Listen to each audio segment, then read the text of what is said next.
paz do Senhor Jesus. Glória a Deus. Que bom que você veio. Que bom que você está aqui. Porque eu tenho certeza que não há outro lugar melhor para nós estarmos do que a casa do nosso Deus.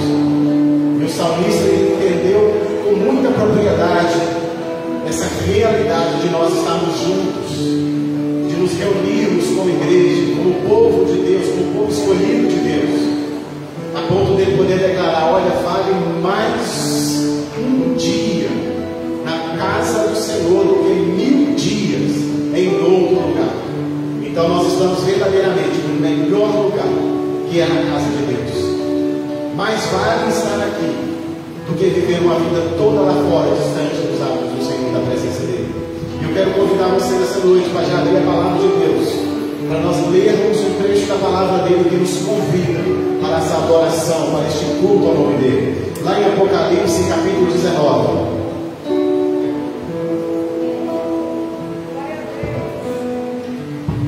Amém? Glória a Deus. Aí a palavra dele no capítulo 19, no verso 5 diz assim: saiu uma voz do trono exclamando: dai louvores ao nosso Deus, todos os seus servos, os que temem, os pequenos e os grandes. Então ouvi uma como voz de numerosa multidão, como de muitas águas, e como de fortes trovões, dizendo: aleluia, pois reina o Senhor, o nosso Deus, o Todo-Poderoso. Amém? Esse é o convite para nós adorarmos. Esse é o convite para nós exaltarmos o nome do nosso Deus. O nosso Deus, o Todo-Poderoso, aquele que reina de eternidade em eternidade, aquele cujo domínio é um domínio eterno. Esse é o nosso Deus, a voz que sai do trono dele, chamando o seu povo para a adoração. E esse é o nosso convite, que nós vamos corresponder, é o convite de Deus para a nossa vida nessa noite.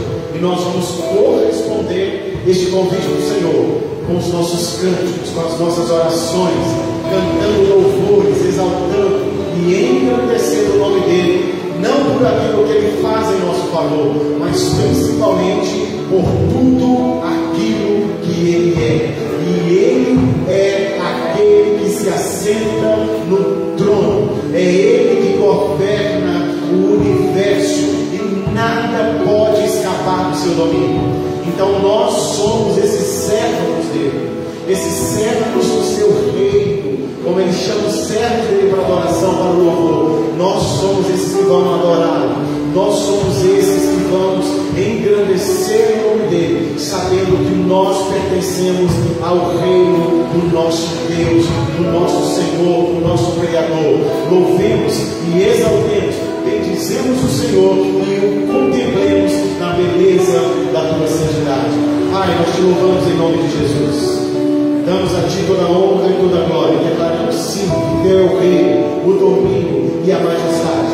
Venha sobre nós o Teu governo, venha sobre nós o Teu domínio, venha sobre nós, ó Deus Pai, a revelação do Senhor para as nossas vidas neste tempo. Venha as coisas celestiais sobre nós aqui neste reino terreno, para que nós possamos então, ó Deus Pai, que nós possamos caminhar de acordo com aquilo que está no teu coração, de acordo com aquilo que são os princípios do Senhor, de acordo com aquilo que o Senhor tem para nós nesse tempo presente. Pai, em nome de Jesus, que o teu Espírito Santo fique à vontade no nosso meio para falar conosco, porque nós queremos ouvir a tua voz no íntimo do nosso ser. Nós queremos ser direcionados, conduzidos, orientados pelo teu santo e glorioso Espírito. Em nome de Jesus Cristo, louvemos ao Senhor.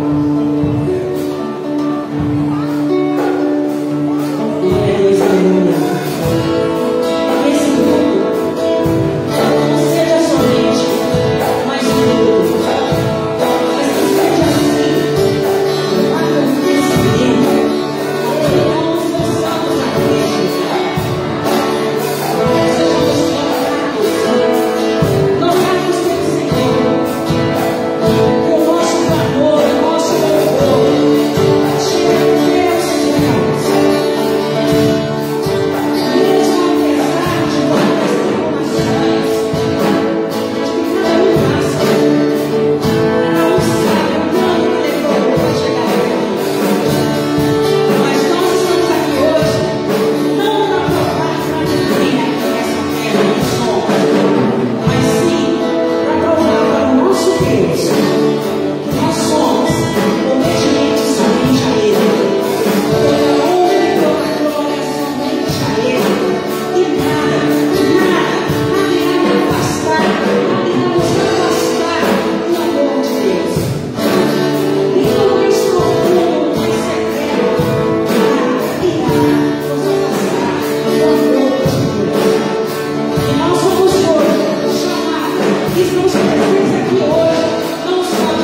no trono, dá mais uma salva de palmas ao Senhor.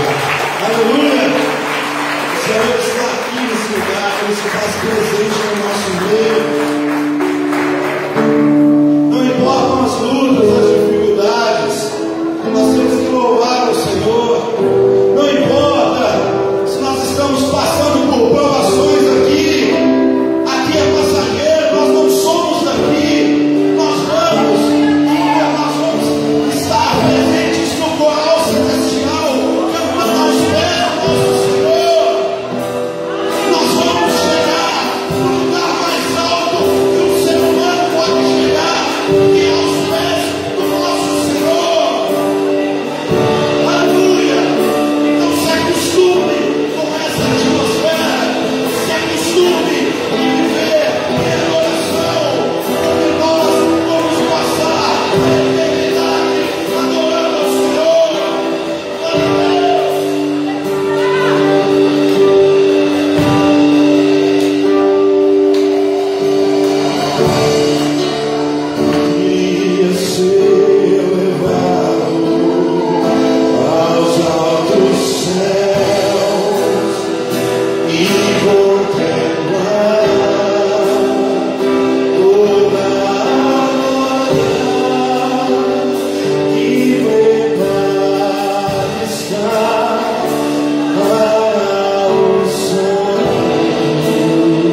esse dia chegar?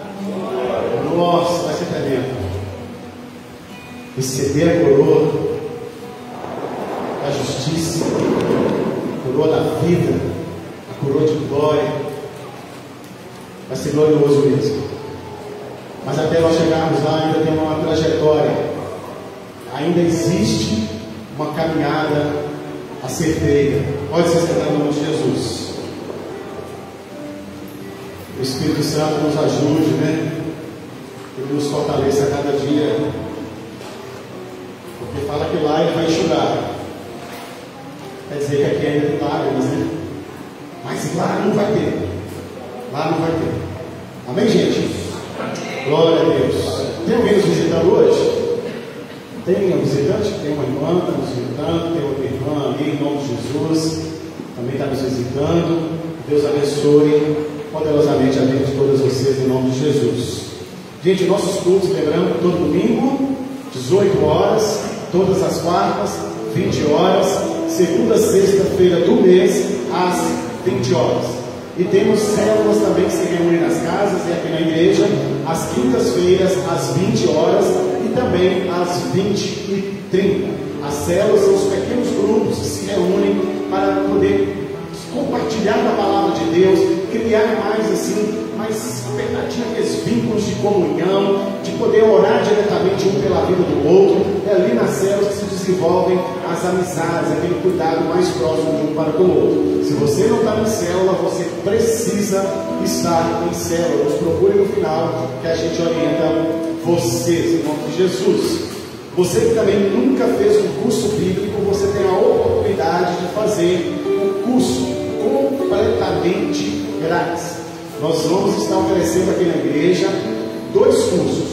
Um para você que não é batizado, que você que ainda já foi batizado, mas está vindo de outra igreja e que ainda não fez a sua transferência, e você que deseja conhecer mais a palavra de Deus.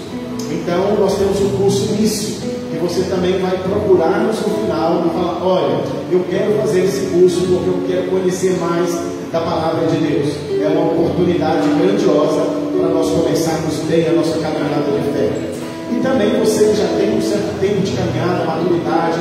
No ano passado, né?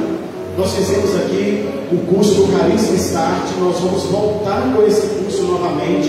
É um curso para você que já tem uma certa caminhada, uma certa maturidade e gostaria de se aprofundar mais no conhecimento da palavra de Deus.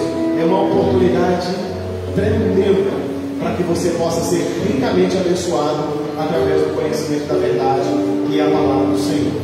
E esse curso do Carisma Start vai iniciar agora, no mês que vem, dia 7/3, toda segunda-feira às 20 horas. Amém? O aniversariante não chegou ainda. Deus abençoe a vida dele, em nome de Jesus. Vamos fazer uma prova hoje. Gente, é o momento que nós falamos agora então sobre dízimo e sobre ofertas. Nós temos experimentado aqui na nossa igreja milagres, gente, da parte do Senhor, porque Ele tem sido verdadeiramente fiel para com a palavra dele, cumprindo a palavra dele na vida daqueles que têm compromisso com ele. Temos experimentado portas de emprego sendo abertas. Temos experimentado pessoas vindo e falando: olha, eu ia ficar desempregado porque onde eu trabalhava a pessoa veio a falecer, eu não sabia o que fazer, e agora Deus já abriu outra porta de emprego para mim e vai ser bênção na minha vida. Então Deus tem sido fiel, porque na vida dessas pessoas a gente acompanha, elas têm sido zelosas com as coisas espirituais do Senhor. E aí eu quero convidar vocês para ler a palavra de Deus lá em Mateus capítulo 23. Mateus capítulo 23, em nome de Jesus. O Senhor é bom, Ele é bom. Lá no verso 25, quem achou o verso 25 de Mateus capítulo 23, dá glória a Deus. Agora dá com mais empolgação, para mostrar que você é um dizimista e um ofertante na casa do Senhor agora. Agora vai mostrar que você se alegra em ser um dizimista e um ofertante na casa do Senhor. Quase vocês me convenceram. Quase. Eu espero que vocês tenham convencido o Espírito Santo. diz aí a palavra de Deus assim, lá em Mateus 23, 25. Ai de vocês, mestres da lei e fariseus hipócritas, vocês limpam o exterior do copo e do prato, mas por dentro eles estão cheios de ganância e cobiça. Fariseus cegos, limpe primeiro o interior do prato para que o exterior também fique limpo. Ai de vocês, mestres da lei, fariseus hipócritas, vocês são como sepulcros caiados, bonitos por fora, mas por dentro estão cheios de ossos de todo tipo de imundície. Ai de vocês, por fora parecem justos ao povo, mas por dentro estão cheios de hipocrisia. É para falar exatamente desse povo que Jesus está confrontando eles. Esse capítulo todinho, você vai ver Jesus chamando esse grupo, mestres da lei e fariseus, de hipócritas. Falando que, olha, vocês falam e não fazem. Vocês gostam de aparecer, mas na realidade vocês não são nada daquilo que vocês apresentam ser. Esse grupinho aqui, você vai ver sempre esse grupinho aqui querendo pegar Jesus, querendo apontar um erro de Jesus, querendo armar alguma coisa para pegar Jesus numa falha. E sempre Jesus os confrontava com a verdade. Só que chega a certo ponto, esse grupinho vem até Jesus e Jesus vem falar com eles: olha, seus hipócritas, vocês dão o dízimo do endro, do cominho, da murta.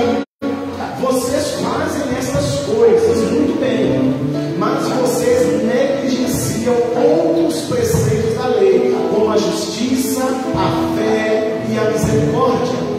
Olha, vocês devem fazer aquelas coisas, mas sem negligenciar essas. O que Jesus está falando para esse povo? É a única vez que Jesus fala para este povo que eles estão certos em alguma coisa. É a única vez.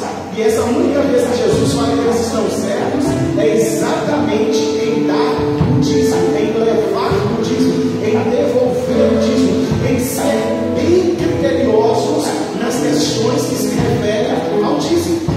É a única vez. Olha, vocês devem continuar fazendo isso, dando o dízimo das coisas que vocês estão dando, sendo criteriosos, mas vocês não podem negligenciar. Jesus aproveita neste momento algo que eles estavam fazendo de uma forma correta e pelo sinal com muito critério, e traz um outro ensino para eles. Alguém puxa o de leve na orelha: parabéns para vocês que vocês estão fazendo isso, mas não esqueça da fé, da misericórdia e da justiça. O que Jesus está ensinando para nós? Que nós precisamos ser dizimistas fiéis na casa. Que neste quesito aqui, neste ponto, nós precisamos imitar os fariseus. É neste ponto.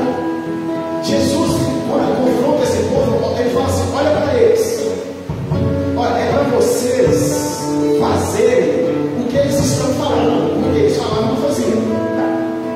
Mas neste ponto aqui, Jesus está falando, é para vocês imitar este comportamento deles. Porque neste ponto que se refere aos dízimos, eles estão sendo muito criteriosos. Eles nem sequer precisavam dar o dízimo do endro, do cominho, porque eram plantas que se plantavam no quintal. Eles precisavam dar o dízimo, era do trigo, era do milho, era do arroz, era do feijão, era da lentilha, era dos cereais. Mas das hortaliças eles não precisavam. E Jesus está falando: vocês estão fazendo muito bem, continue fazendo isso, mas não negligencie as outras coisas. Então, que neste ponto aqui que Jesus elogia esse grupo, eu e você também possamos nos espelhar nele, sendo dizimistas, sendo ofertantes na casa do Senhor, e jamais negligenciando a fé, a misericórdia e a justiça. E esse velório é onde você tem a oportunidade de expressar a sua dependência de Deus, a sua confiança no Senhor.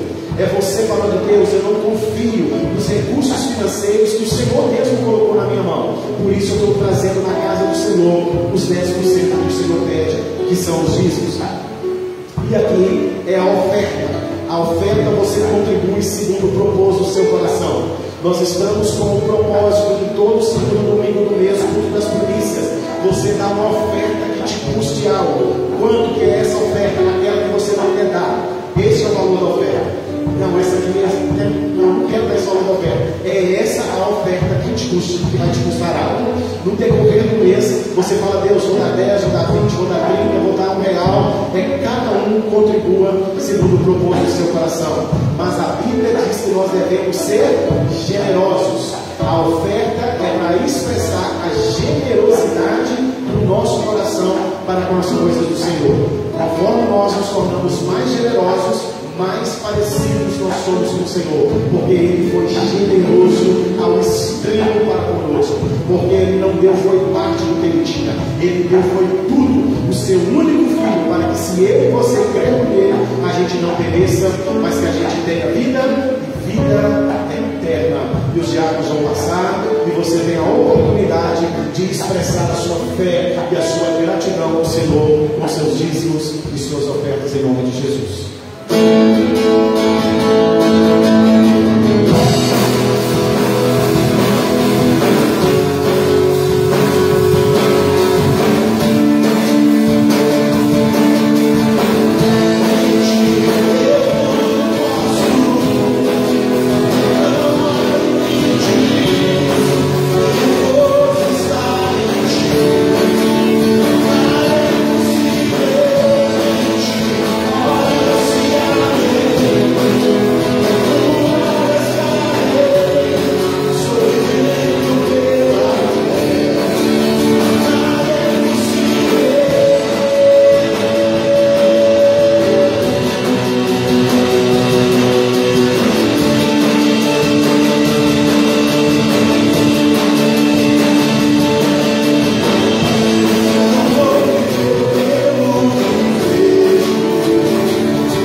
E assim nós entendemos que se a primeira parte da massa é santificada, o restante da massa também é santa. E aí nós te agradecemos, sabendo que o maligno não pode tocar naquilo que já foi santificado pelo Senhor. Pai, nós te louvamos em nome de Jesus, pedimos a tua bênção também para que haja a multiplicação aqui na tua casa e na casa do teu povo que aqui se reúne, em nome de Jesus. Amém.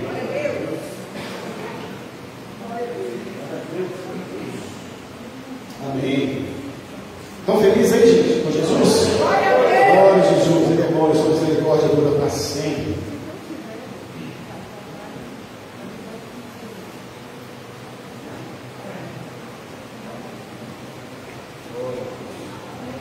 Amém. Vamos colocar de pé? Você vai ficar muito tempo sentado aí hoje. 1 hora mais ou menos, 1h10.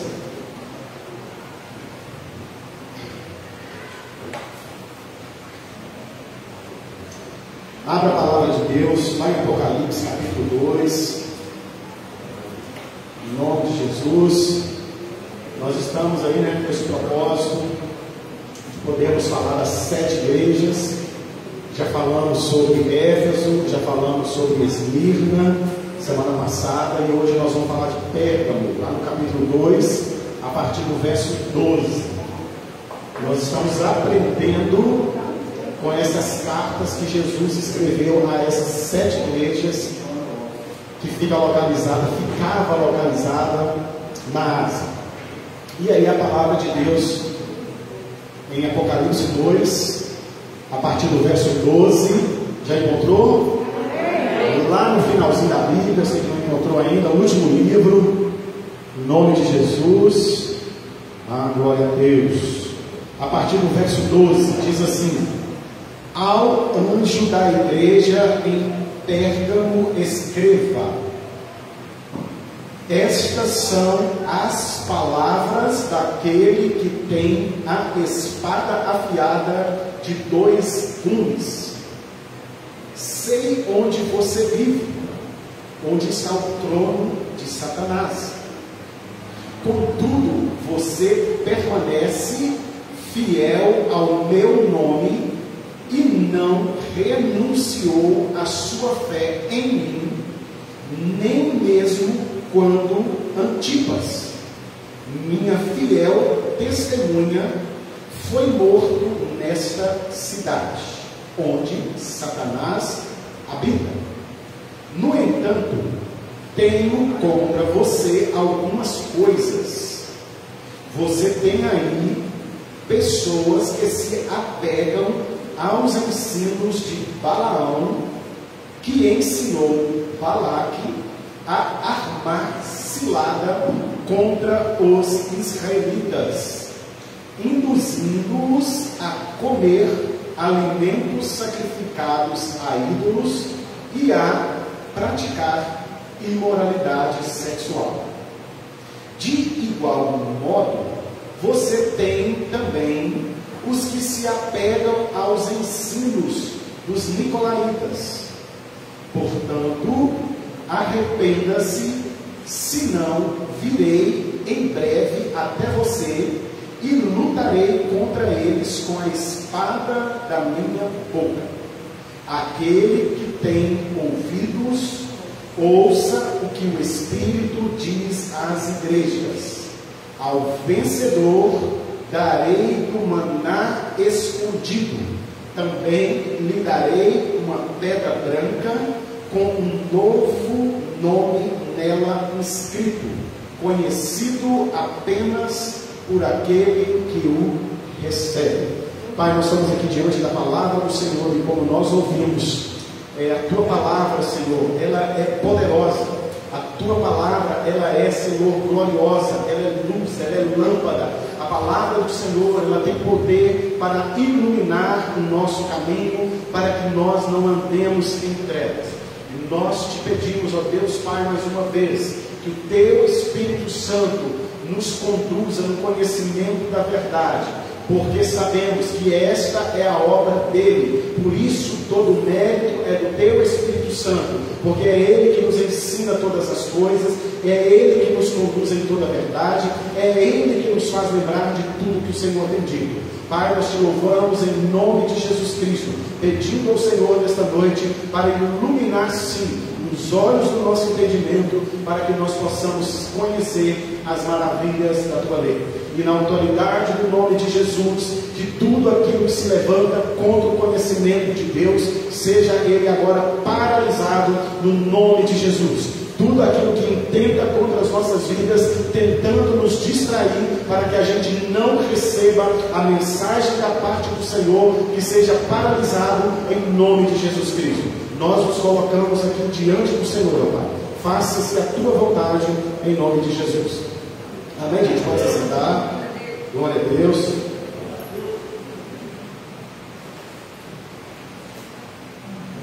Amém. Bom, como de normal, né, para a gente entender, contextualizar, nós vemos sempre Jesus vindo de encontro à igreja e trazendo uma mensagem para aquela igreja. Ele se apresenta, ele faz um elogio, ele traz uma palavra de correção, e Jesus também traz uma palavra ali para trazer esperança para aquele povo, que é uma promessa. E para a gente contextualizar com esta igreja aqui, como foi com as outras, né, a igreja de Pérgamo, como todas as outras, estava situada na Ásia Menor, onde hoje é o país da Turquia. A igreja em Pérgamo, a cidade de Pérgamo, hoje ela tem o nome de Pergama.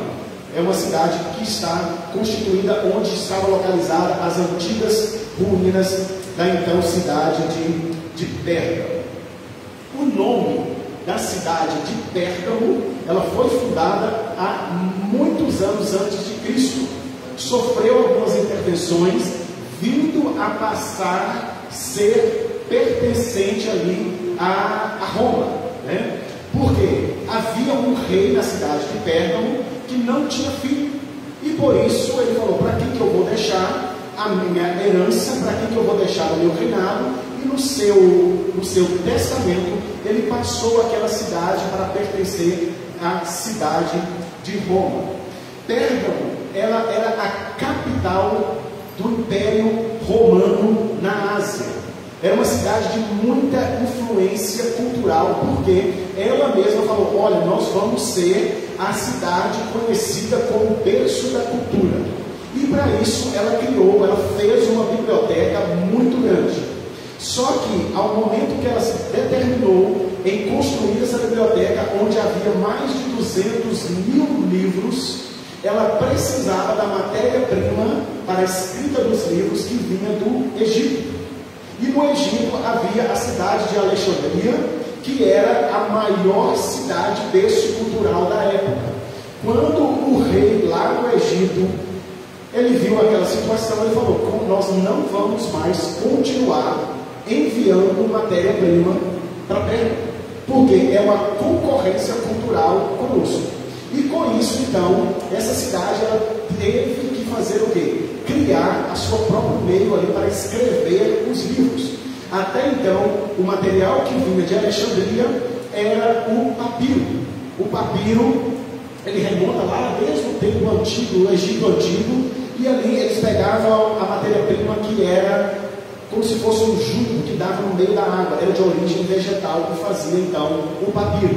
Como não tinha mais papiro para escrita, eles desenvolveram então um pergaminho e passou-se a fazer a escrita dos livros nos rolos de pergaminho, que era feito através do couro do animal. Então, isso é só mesmo um pano de fundo, um contexto histórico para nós. Era uma cidade então de muita influência cultural e uma cidade também bastante populosa, não tanto quanto Éfeso e nem tanto quanto Esmirna, que eram cidades mais litorâneas. Pérgamo estava um pouquinho mais recuada e é um meio de acesso.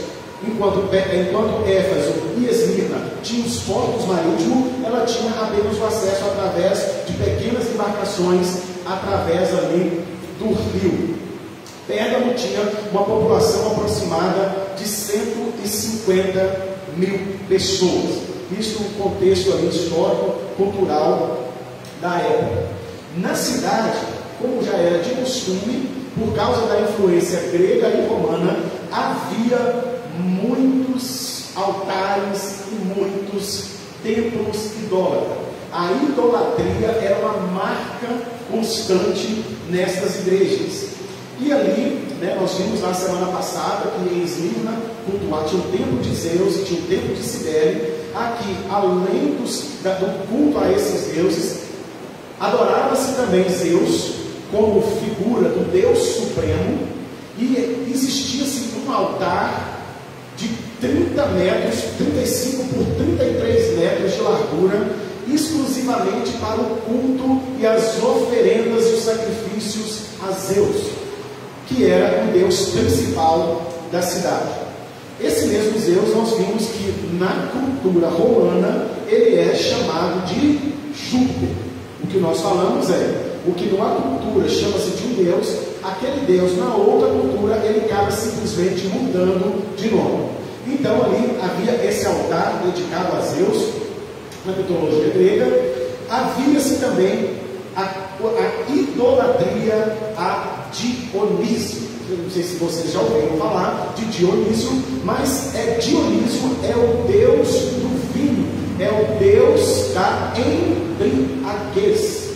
Esse Dionísio, ele era considerado filho do próprio Zeus, com uma mulher de uma tribo lá chamada Cibele. Então veja que era Dionísio, um filho do Deus, que era considerado supremo, com uma mulher humana. E esse Dionísio, então, ele é responsável pela cultura do vinho, pela embriaguez. Além de Dionísio, de Zeus, de Dionísio, havia também um centro de adoração a um outro deus, entre aspas, um falso deus, chamado de Asclépio. Esse Asclépio, ele era considerado o deus da cura. Lá havia como se fosse, entre aspas, aí, um hospital, aonde eram levados enfermos para poderem ser curados por esse, entre aspas, Deus chamado Asclépio. As curas vinham através de misticismo, né? E algo que é muito notório nos nossos dias atuais, porque nós vemos os títulos aí dos deuses das causas impossíveis, ou melhor dizendo, do santo das causas impossíveis. Nós vemos aí a figura desses deuses da nossa cultura brasileira, aonde as pessoas vão nesses templos pagãos e lá elas são curadas das suas doenças. Gente, isso já é antigo, mas é um culto aos falsos deuses, curas supostamente atribuídas a esses falsos deuses. O inimigo, ele sabe como atuar na vida da humanidade para tornar a humanidade cativa dele, impedindo que a humanidade adore o verdadeiro Deus. Então, além de Dionísio, esse Dionísio aí, que é o deus do vinho na mitologia grega, já na cultura romana, ele é conhecido como Deus Baco, também responsável pelo vinho, pela embriaguez, e é de onde se origina também a palavra bacanal. Nessa cultura grega romana, esses cultos aos deuses, sempre eles eram regados com muita bebida e muitas orgias. Por isso que nós vemos desde os tempos antigos do povo, saindo do Egito, indo para a terra da promessa, Deus alertando: quando vocês chegarem na terra da promessa, não se misturem com o povo dessa terra, não deem os seus filhos em casamento às filhas deles, nem deem as suas filhas em casamento aos filhos deles, porque eram povos que tinham uma cultura pagã, já eram povos que tinham o costume de adorar os falsos deuses, e Deus alertava o povo com: olha o perigo, não façam isso. E aqui nós vemos também, aqui em Pérgamo, o culto a Atena. Atena era a deusa grega da sabedoria, protetora das artes, das invenções, da bravura, da eloquência. Na mitologia romana, ela recebeu o nome de Minerva. Então, essas aqui são as figuras dos principais deuses que eram cultuados ali em Pérgamo: Zeus, Dionísio, Asclépio e Atena. Hoje, nas escavações que foram feitas arqueológicas na cidade de Pérgamo, esse altar de Zeus, que ficava na parte alta da cidade, gigantesco, diz que era uma coisa maravilhosa, ele foi encontrado e foi tirado dali, e hoje ele se encontra para visitação lá em Berlim, no Museu de Berlim. Se você quiser ver o altar lá de Zeus, é só você ir lá em Berlim, que você vai ter o privilégio de conhecer. Eu acho que vale a pena, se um dia a gente for em Berlim, se Deus permitir, a questão histórica, para a gente ver a realidade, a veracidade da Bíblia, a gente comprova diante dos nossos olhos. Eu nunca tive vontade de ir em Berlim, né? Alguns têm vontade em Israel, alguns têm vontade de ir lá em Nova York, outros têm vontade de ir onde? Lá em Paris, também lá em Veneza, né? Mas lá em Berlim, realmente ninguém tem esse desejo, né? Mas a título de conhecimento, esse altar que se encontra lá em Berlim. Bom, Pérgamo era o centro da religião romana. Além desses cultos aos deuses, aqui em Pérgamo, como nós vimos lá em Éfeso e em Esmirna, o culto ao imperador era obrigatório. Mas até então, se havia um imperador que já havia morrido, esse culto era dirigido como uma figura imponente, uma figura que fez grandes coisas, como um imperador que fez grandes conquistas, a um imperador que já havia morrido. Aqui, o culto ao imperador vivo, ele começou a ser requerido e cobrado da população em Pérgamo. Então, nós vemos esse contexto espiritual e esse contexto religioso na qual Pérgamo se encontrava. Então agora nós vamos procurar entender por que Jesus ele traz essa palavra neste contexto aqui da igreja em Pérgamo. No versículo 12 é aquela apresentação: ao anjo da igreja em Pérgamo escreva. Estas são as palavras daquele que tem a espada afiada de 2 gumes. Jesus vem e se apresenta como um guerreiro. Jesus vem e se apresenta como aquele que tem uma arma poderosa. E lá em Hebreus capítulo 4, verso 12, nós vemos qual é essa arma, qual que é essa espada. Porque em Hebreus capítulo 4, verso 12, ele fala: porque a palavra de Deus, ela é viva e é eficaz. Ela é mais cortante que qualquer espada de 2 gumes. Então Jesus vem e se apresenta como um guerreiro que porta uma espada, como um guerreiro que está pronto para a batalha, como um guerreiro que vai usar uma arma, e não é uma arma qualquer, mas é uma arma que é muito poderosa, é uma arma que é muito eficaz, e esta arma é a sua própria palavra. Esta é a palavra dele, daquele que tem a espada afiada de 2 gumes. Posteriormente à apresentação, Jesus vem e faz um elogio, e diz assim no verso 13: eu sei onde você vive. Jesus, ele não está alheio, como nós começamos a ver desde a de Éfeso, ao que acontece no meio da igreja. Porque ele fala que ele passeia no meio dos candelabros de ouro. Os candelabros é as igrejas. Então Jesus sabe o que passa-se no meio da igreja. Tudo que acontece no meio da igreja, não pensemos nós que Jesus não sabe. Por isso que ele fala: eu sei aonde você vive e onde está o trono de Satanás. Olha só, Jesus está falando que Satanás tem trono. Então quer dizer que assim como ele tem um trono e ele está sentado no trono, Jesus está sentado no trono, Satanás também tem um trono. Trono fala de quê? De rei? Nada. Não existe um rei sem trono. Todo rei tem um trono. Se trono fala de um reinado, todo reino também tem os seus súditos. E Jesus está falando: olha, nessa cidade existe um trono de Satanás. E se existe um trono de Satanás, é porque Satanás tem um reino nessa cidade. E se Satanás está reinando nessa cidade, é porque ele está governando sobre alguns súditos. Ele tem súditos nesta cidade.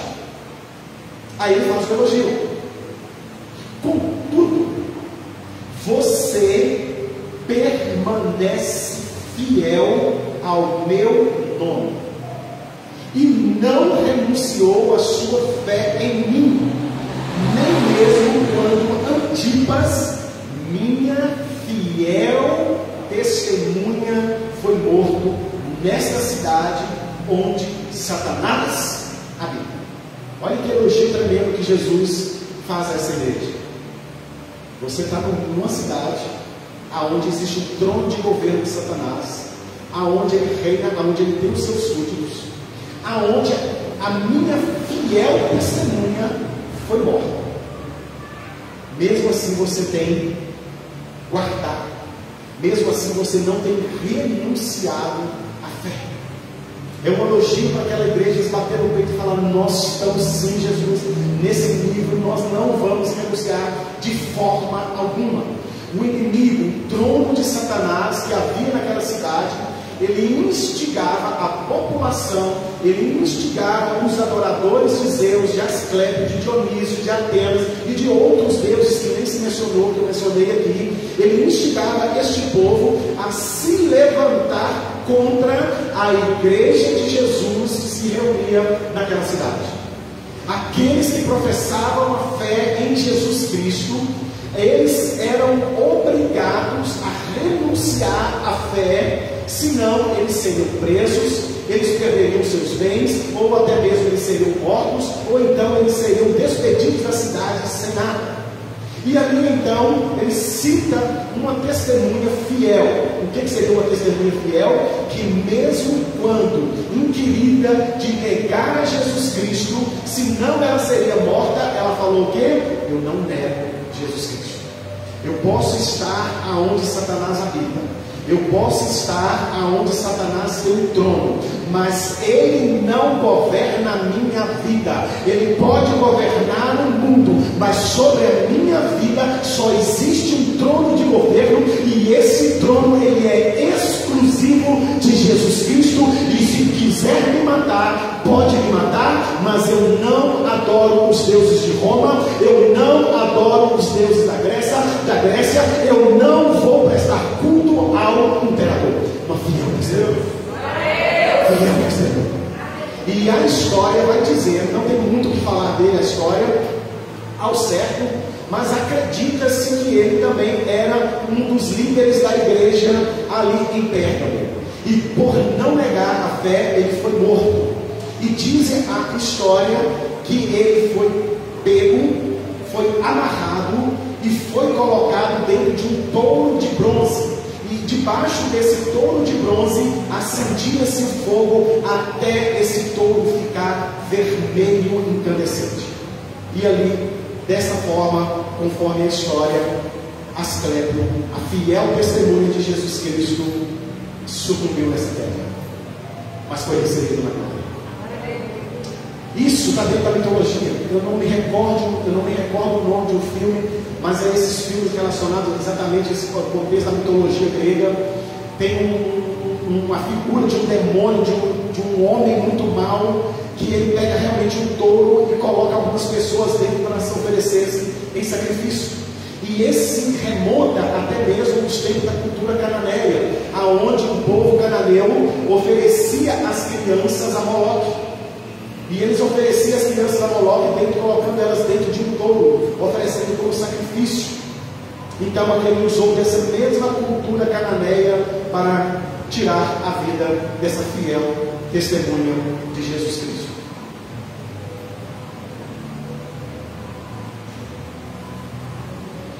A perseguição era notória na vida dos cristãos.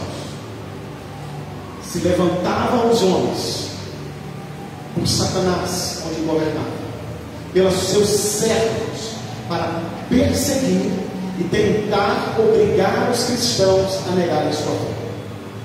Mas a gente vê que aqueles que são as fiéis testemunhas, elas morreram na esperança da vida eterna. A intenção, a perseguição levantada por Satanás não conseguiu parar o crescimento da igreja em Pérgamo. As pessoas morriam, o sangue delas era derramado, mas a igreja continuava a crescer. E isso Satanás não se deu por contente. Quando ele viu que a perseguição, a morte dos cristãos não estava surtindo efeito, ele mudou de estratégia. E aqui ele começa a ganhar território. A perseguição levantada por ele não conseguiu parar a igreja, e ele muda de estratégia e passa a usar, em vez da perseguição, ele passa a usar a sedução. E é um grande perigo aonde o Senhor traz a palavra de alerta e de correção para aquela igreja. Porque aí vem a palavra de atenção, lá no verso 14, tem que entender que a intenção do inimigo, nesse momento, não é acabar com o culto, mas é fazer com que o culto continue tendo um culto a Deus, mas esse culto continue mesclado com os cultos ao imperador, mesclado com os cultos aos falsos deuses. E Jesus vem e repreende, no verso 14: no entanto, tenho contra você algumas coisas. Você tem aí pessoas que se apegam aos ensinos de Balaão, que ensinou Balaque a armar ciladas. Sabe o que é armar cilada? Armar emboscada, a colocar armadilhas no caminho contra os israelitas, contra o povo de Deus, induzindo-os. Olha como que foi essa cilada que Balaão ensinou Balaque: induzindo-os a comer alimentos sacrificados aos ídolos e a praticar imoralidade sexual. Então aqui ele cita o contexto de Balaão.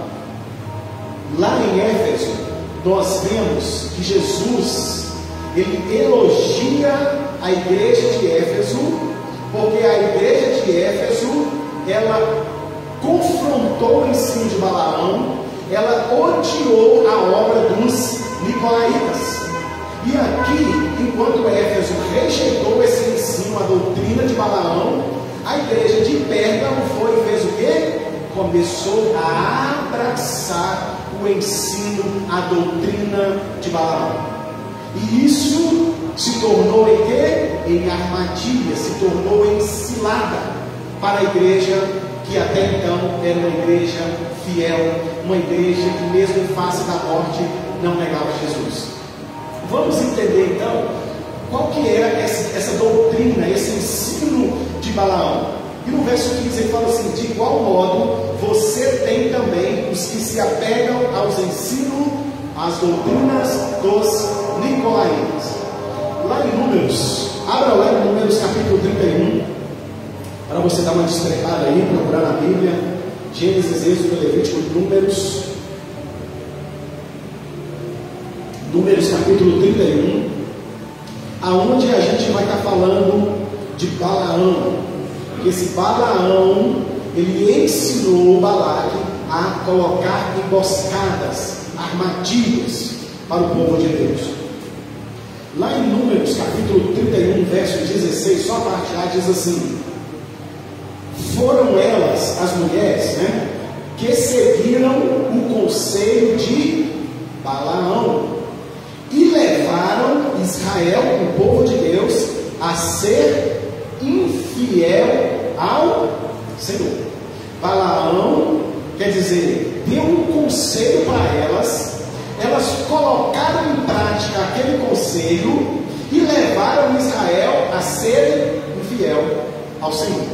Volta algumas páginas aí em Número capítulo 25, lá no verso 1, Números 25, verso 1, a palavra diz assim: enquanto Israel estava em Sitim, o povo começou a entregar-se à imoralidade sexual com as mulheres moabitas, que os convidavam, as mulheres os convidavam para o sacrifício dos seus deuses. O povo comia e se prostrava perante esses deuses. Então o contexto da doutrina de Balaão estava presente, estava entrando, estava ganhando lugar dentro de uma igreja que até então era fiel, mesmo sendo perseguida, mesmo tendo pessoas sendo mortas naquela cidade. O inimigo falou: peraí, já que matar eles não estão negando a fé, eu tenho que arrumar uma estratégia para poder minar a vida deles. E o inimigo, ele conhece da palavra. O inimigo então levanta essa questão lá de Números e traz a doutrina de Balaão para dentro da igreja, falando o quê? Olha, a única forma de acabar com esse povo, A única forma da gente conseguir destruir, ter vantagem sobre este povo, é fazer com que este povo ele se torne infiel ao seu Deus. Porque enquanto este povo ele permanecer fiel ao seu Deus, nós não vamos conseguir nada contra eles. Ainda que a gente mate todos, nós não vamos ter êxito, porque a gente mata um, aparece 2, a gente mata 2, aparece 10, a gente mata 10, aparece 500. Enquanto este povo estiver sendo fiel ao Deus deles, nós não vamos conseguir.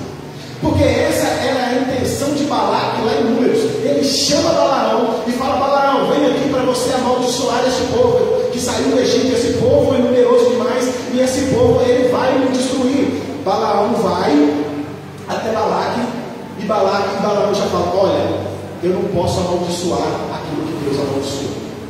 Aquilo que Deus abençoou, eu não posso amaldiçoar aquilo que Deus abençoou, porque aquilo que Deus abençoou está abençoado. Balaque então fala: peraí, eu te chamei aqui para você amaldiçoar esse povo, e todas as vezes que você vai amaldiçoar, você abençoa? É, por isso mesmo, porque Deus abençoou, não posso fazer outra coisa. Não posso. Então, meu irmão, se você entregou sua vida para Jesus, se você está debaixo da cobertura do sangue do Cordeiro, se você é uma fiel testemunha de Jesus Cristo, você pode estar aonde existe o trono de Satanás, que ele não pode contra a sua vida. E nós não podemos cair naquele engano de falar: mas morreu, servindo a Jesus, e daí se morreu, querido. Os céus estão de portas abertas para receber os servos do Cordeiro. Por que nós vamos ficar pegados às coisas da terra? Por que nós vamos ficar apegados às coisas da terra? Que o Senhor nos dê força, que o Senhor nos conceda graça, para que nós possamos ser como Antipas, a fiel testemunha, mesmo tendo a sua vida tirada. A fiel testemunha. Então, o que Balaque faz? Eu ia pagar o seu, então agora você vai voltar para sua terra de mão vazia. Mas ele Balaão é chamado de profeta, mas é um falso profeta, porque antes de voltar ele falou: olha, a única solução para esse povo ser destruído, pega suas mulheres e manda por meio deles, pega seus filhos, manda por meio deles, porque chegar lá, as filhas deles vão juntar com seus filhos, os filhos deles vão juntar com suas filhas, e logo eles vão começar o quê? A comer das comidas sacrificadas aos ídolos, e logo eles vão estar se prostrando diante dos seus ídolos. Adultério espiritual. O adultério espiritual começou a entrar dentro de uma igreja que era fiel. Ela começou a trocar aquele que tem a figura do esposo, que é Jesus Cristo, noivo da igreja, da sua noiva, pelos deuses de Roma, pelo culto ao imperador, participando dos banquetes. O ensino de Balaão começou a minar a igreja, a enfraquecer a igreja de dentro para fora. Josué capítulo 13, no verso 22, só ouve. Josué capítulo 13, verso 22, diz assim: além dos que foram mortos na guerra, era uma guerra lá que Israel travou contra os midianitas, os israelitas mataram à espada Balaão, filho de Beor, que praticava a adivinhação. Olha só o contexto da vida de Balaão, que é o ensino que está entrando dentro da igreja.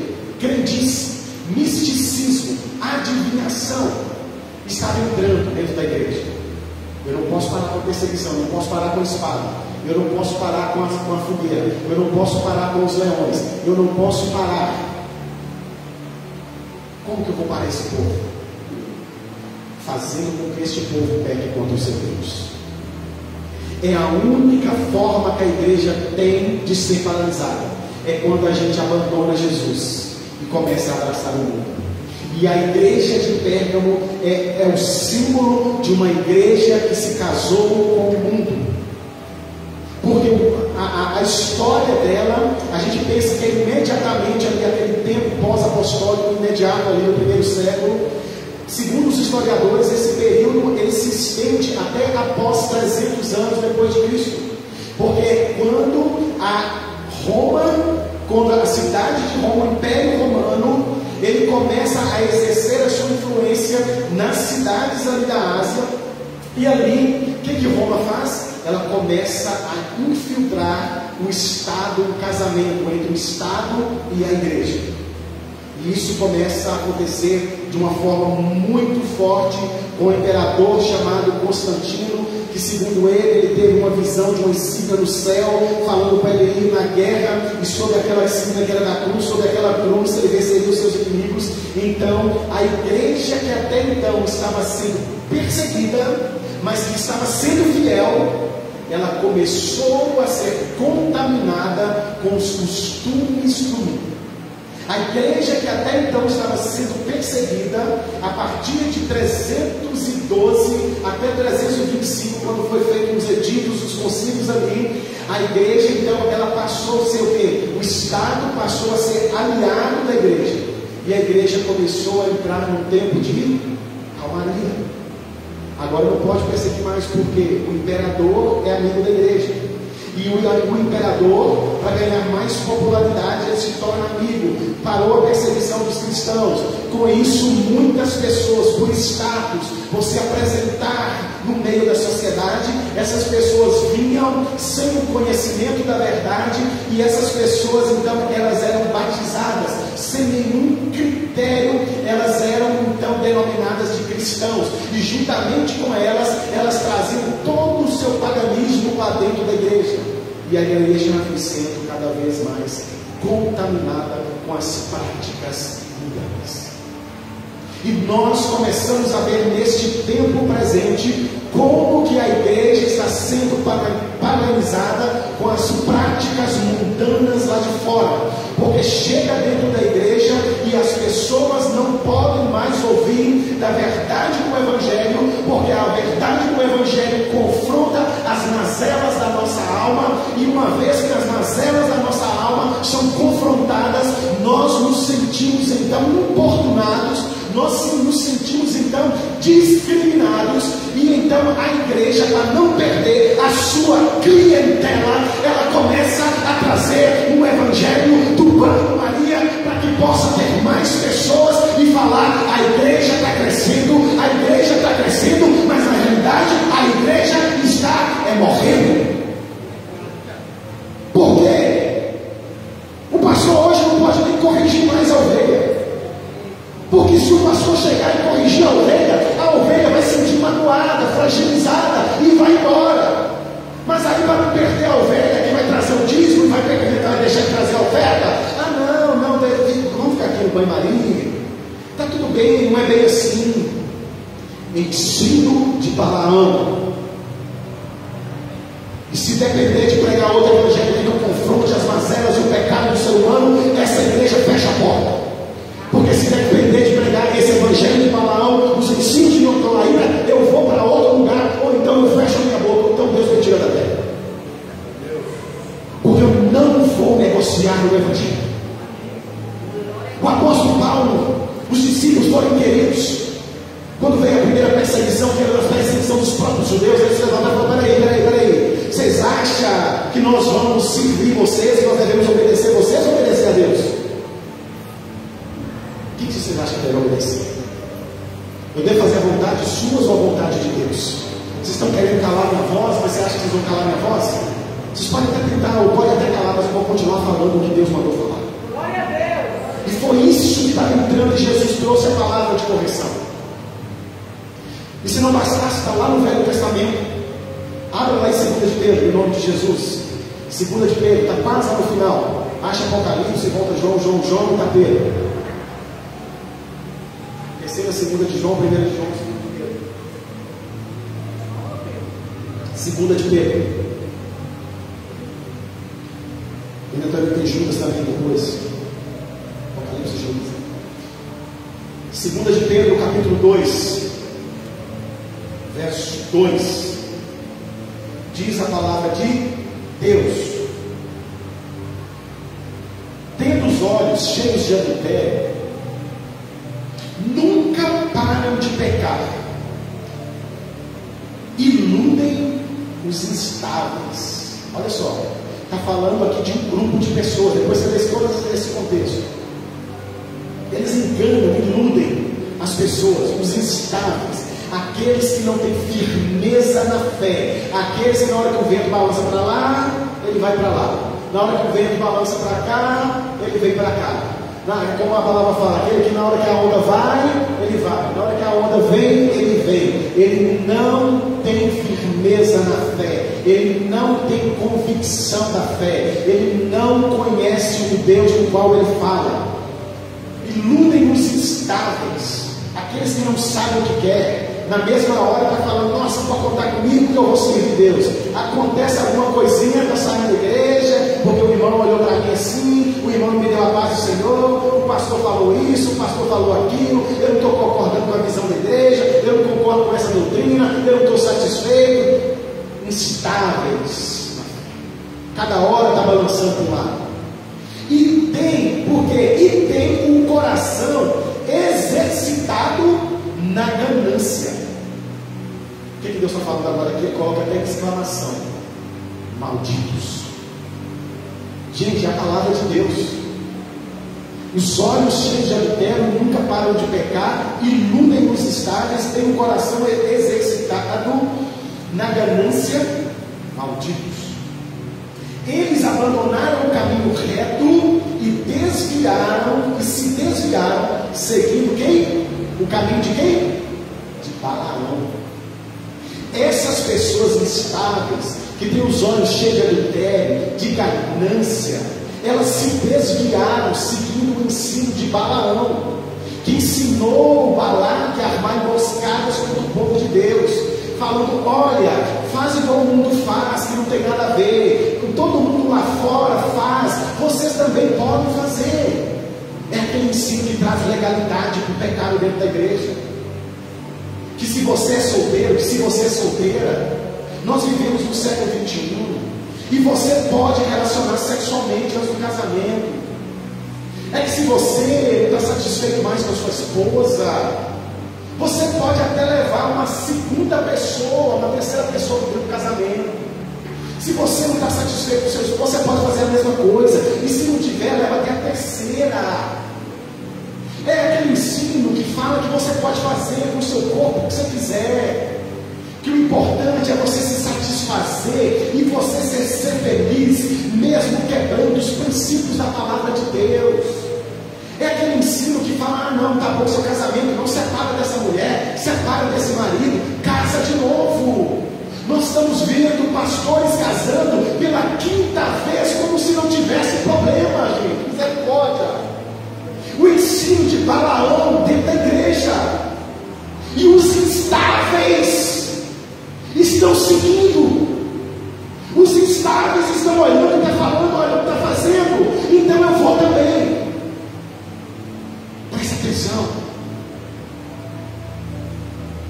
Porque o mesmo evangelho da graça, que traz a graça sobre a humanidade, o mesmo evangelho que traz a graça sobre a humanidade, é o mesmo evangelho que vai trazer o juízo de Deus sobre a humanidade.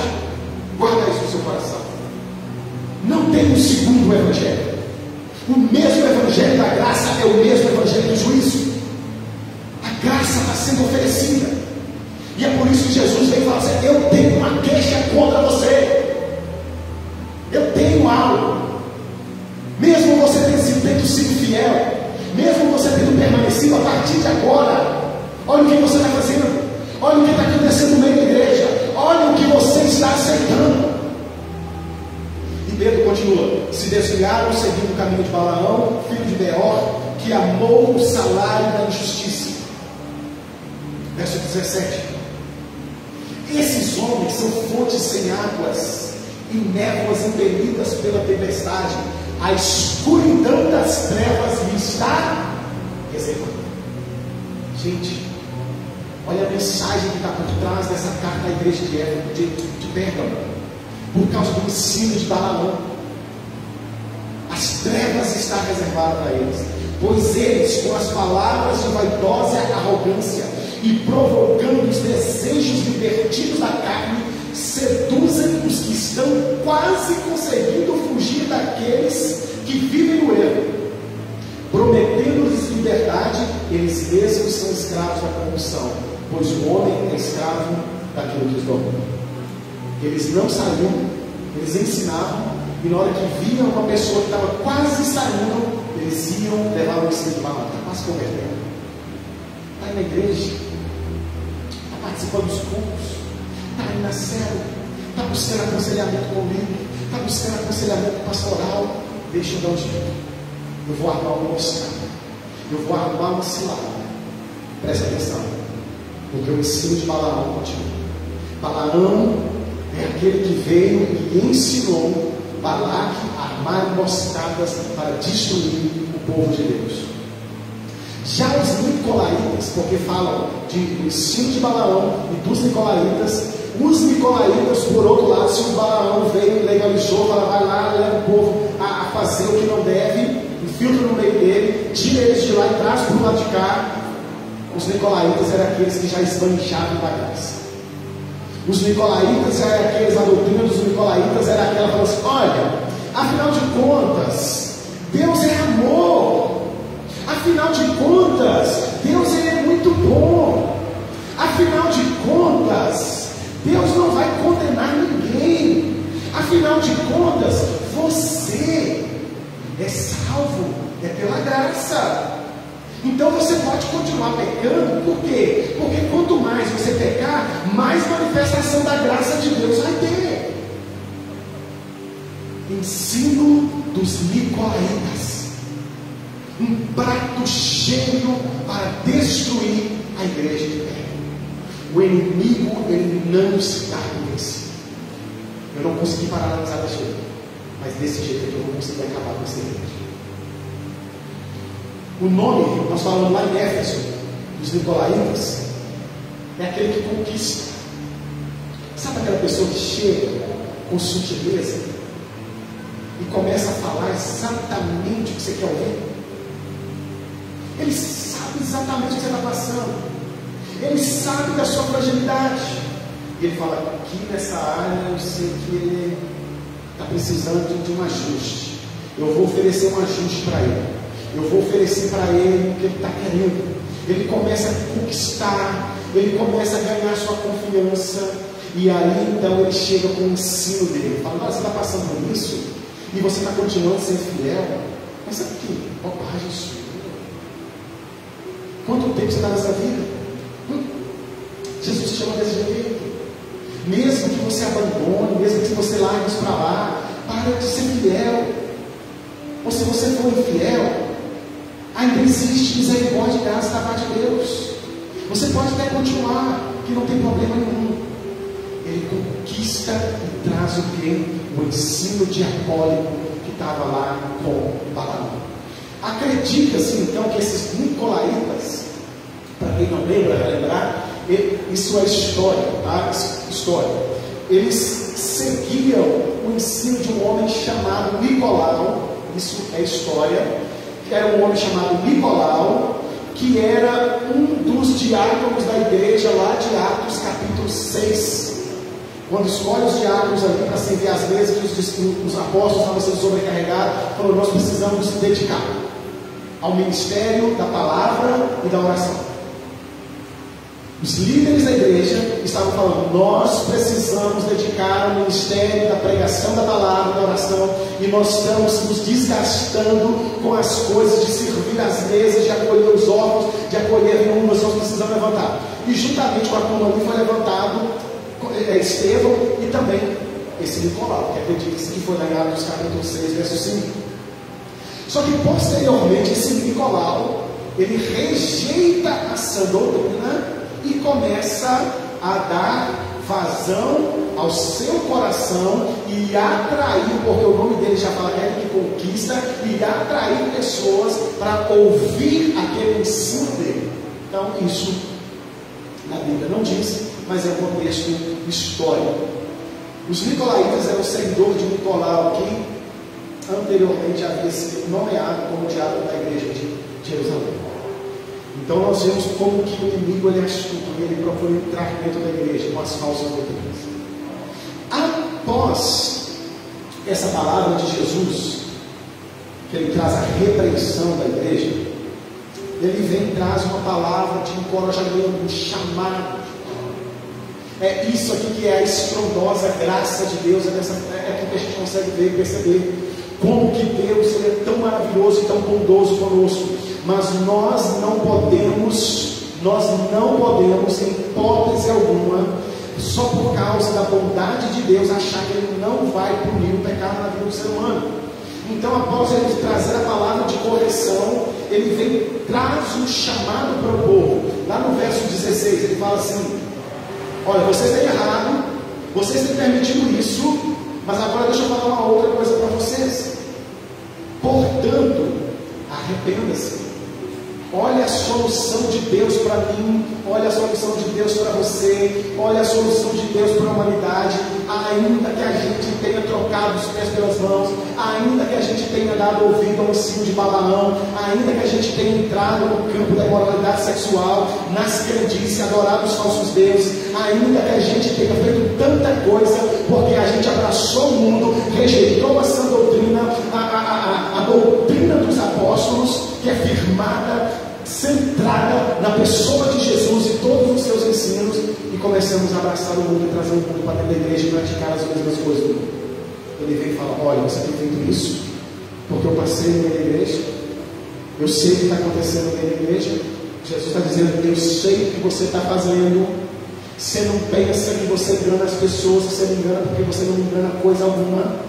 Ninguém sabe, ninguém vê, mas os meus olhos são como chama de fogo, e então pode dar umas mais densas trevas que eu consigo enxergar. Eu passei, conheço a realidade, conheço o que você tem feito. Ele vem e fala assim: portanto, arrependa-se. Deus, Ele nos chama ao arrependimento, porque Ele é galardoador. Ele é abençoador, porque Ele tem prazer em nos perdoar todo e qualquer pecado que tivermos cometido. E por que Ele faz isso? Primeiro, chamando ao arrependimento, porque Ele nunca vai enviar o seu juízo antes de enviar a sua misericórdia. Nunca. Você pode ler a Bíblia, sempre Deus vai mandar alguém falar: vai lá e fala para se arrepender, vai lá e fala para se consertar, vai lá e fala para colocar a vida no prumo, vai lá e fala para voltar para mim, vai lá e chama eles. Deus chama o povo com arrependimento. E aí agora Ele fala assim: olha, portanto se arrependa. Misericórdia, graça, amor, perdão de Deus. Se não o quê? Se não se arrepender, virei em breve até você e lutarei contra eles com a espada da minha boca. Se não arrepender, o guerreiro portando a espada vai vir e vai julgar. Deus está chamando para um conserto, porque se não tiver o conserto, Ele vai trazer o juízo.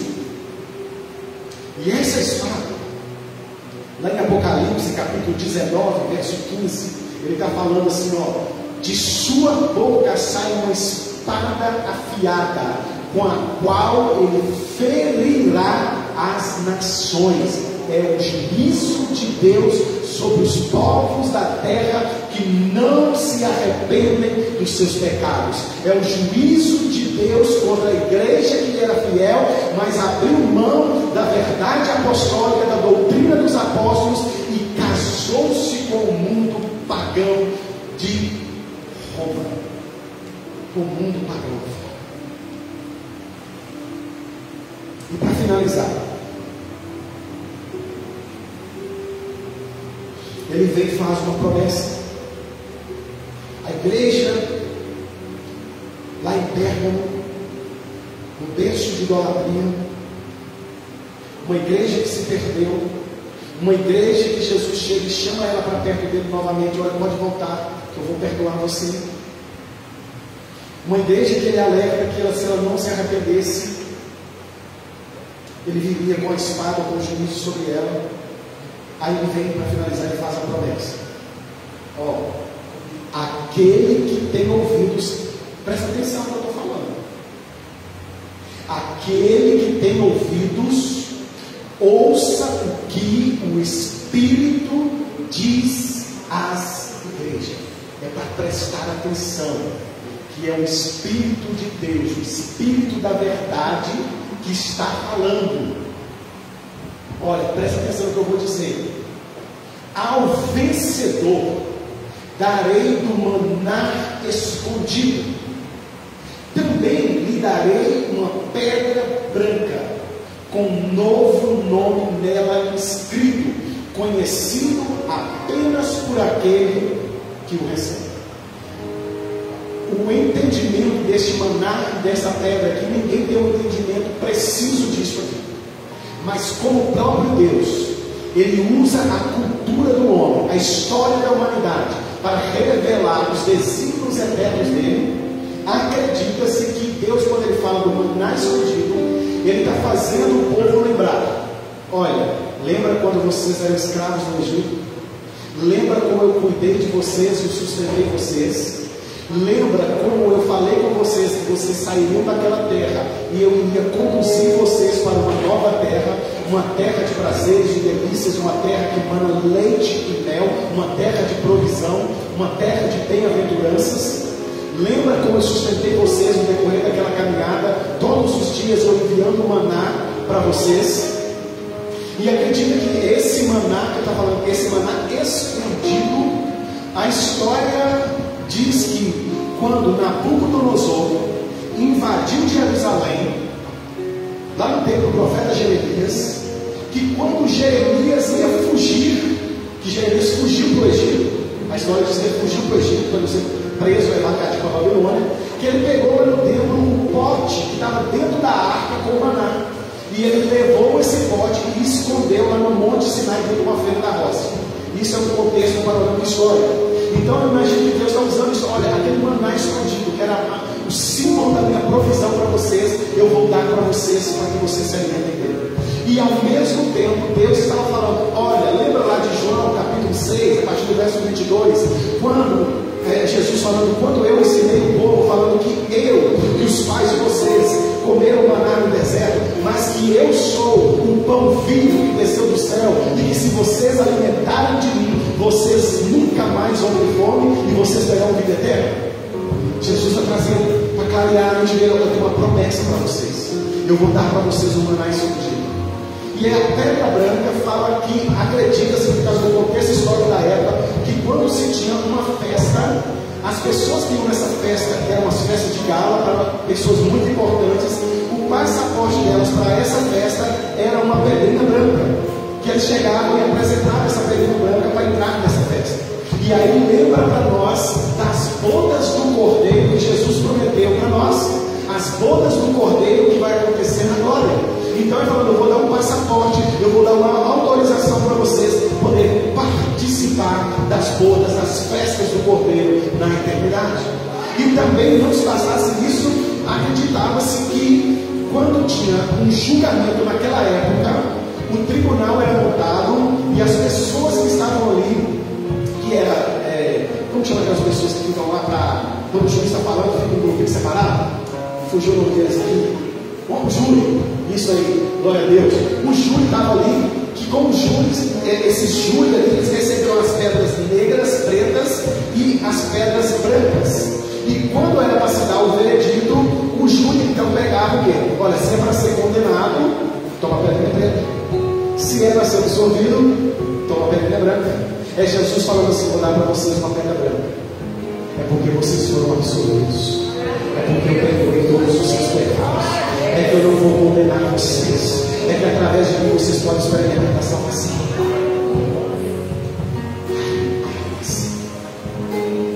Eu vou dar para vocês uma maná escondida, uma pedra. O louvor vai tocar e a gente vai concluir. Se coloque em nome de Jesus.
sua doutrina juntamente com os 9 nicolaítas ali. Aquela igreja que era fiel. Ela pegou e levantou o outro altar. Ela começou a servir o Senhor. Ela achou que ela podia continuar casada com Deus e casada com os deuses de Roma, com os deuses do mundo. Assim como nós não podemos dizer que somos fiéis à nossa esposa ou ao nosso esposo, sendo que nós temos um amante ou um amante. Nunca poderemos ser fiel à esposa ou ao esposo, sendo que nós temos um amante. Isso não é fidelidade. Nós não podemos servir a dois senhores. Porque Jesus mesmo lhe disse: nós não podemos ser amigos do mundo e amigos de Deus. Eu não posso andar de mão dadas com as práticas do mundo e vir para dentro da igreja como se nada tivesse acontecido. Eu não posso continuar vivendo uma vida dizendo: olha, eu entreguei minha vida para Jesus, mas eu posso continuar tendo o mesmo comportamento. A Bíblia vai dizer que de uma mesma fonte não pode jorrar água doce e água salgada. Se hoje eu olho para a minha vida, se hoje você olha para a sua vida e se identifica com a igreja de Pérgamo, ouça o chamado de Jesus: arrependa-se. Arrependa-se. E eu quero convidar você nessa noite que ainda não entregou a sua vida a Jesus Cristo. Jesus está convidando você para entregar a sua vida para Ele. Ou talvez você um dia entregou sua vida para Ele, igual a igreja de Pérgamo entregou e era fiel a Ele, mas de repente deixou o seu coração ser contaminado com uma doutrina falsa e começou a olhar para as coisas do mundo lá fora, e aquelas coisas começaram a cativar o seu coração e você começou a ter uma outra caminhada. Jesus está chamando você para voltar para os caminhos dele nessa noite. Jesus está chamando você para voltar para Ele, para que Ele seja o único, o seu noivo, o seu amado, aquele que vai cuidar de você, que vai proteger você, aquele que a palavra de Deus diz, como também foi cantado no início hoje, que naquele grande dia o Senhor Ele vai enxugar dos nossos olhos toda lágrima. Tem alguém aqui nessa noite que deseja entregar sua vida para Jesus? Ou alguém que deseja reconciliar-se com Ele, voltar para os caminhos dele? Tem alguém aqui nessa noite? Volta hoje. Jesus está te chamando. O chamado dele não é para te condenar, o chamado dele é para te perdoar. O chamado dele não é para apontar para você e falar: olha o que você fez, porque ele já diz: eu sei o que você tem feito, e mesmo sabendo o que você tem feito, eu estou disposto a perdoar você, eu estou disposto a receber você de volta. Tem alguém que, em nome de Jesus, volta para Ele nessa noite? Entrega a sua vida para Jesus hoje. Não continue mais caminhando como você tem caminhado. Não continue mais sendo uma igreja de Pérgamo. Às vezes você está na igreja, mas você está sendo influenciado com as coisas do mundo. Volta para o Senhor hoje. Louvado seja o nome de Jesus. Eu quero que hoje todos nós estamos sim uma igreja de Esmirna, né? A igreja de Esmirna é aquela que Jesus não trouxe uma palavra de correção sobre ela, só uma palavra ali de incentivo mesmo para permaneça fiel. Pai, nós te louvamos por essa noite em nome de Jesus. Toda honra, toda glória, todo louvor, toda adoração seja única e exclusivamente para o Senhor. Nós te louvamos e te agradecemos por essa noite em nome de Jesus. Lembrando vocês que quarta-feira, culto de atmosfera da adoração, o seu lugar é aqui, porque Lagoinha Sumaré, o seu lugar é aqui, na quarta, no domingo, nas celas, na segunda, sexta-feira do mês, o seu lugar é aqui. Que o Senhor os abençoe, que Ele faça o rosto dele resplandecer sobre você, que Ele tenha misericórdia de você e que Ele te conceda a paz. Deus os abençoe. Vão em paz e que o Senhor nos acompanhe em nome de Jesus.